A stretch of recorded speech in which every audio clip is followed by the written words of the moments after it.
Найзағай мен күн күркіреуі қалай пайда болады? Найзағай ауада зарядталған бөлшектердің пайда болуына байланысты туындайтын өте қызықты және толық сыры ашылмаған құбылыс.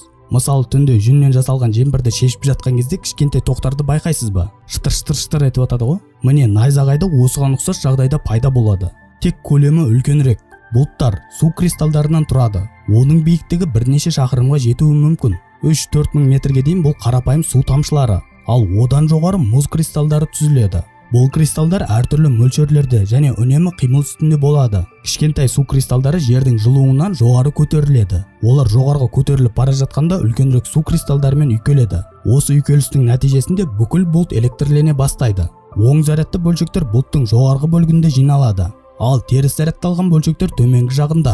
Екі арадағы айырмашылық өте жоғары болғанда найзағай пайда болады. Қысқасын айтқанда, су кристалдар бір-бірімен үйкеліп тоқ жинап, соңында найзағай шатыр ете қалады ғой.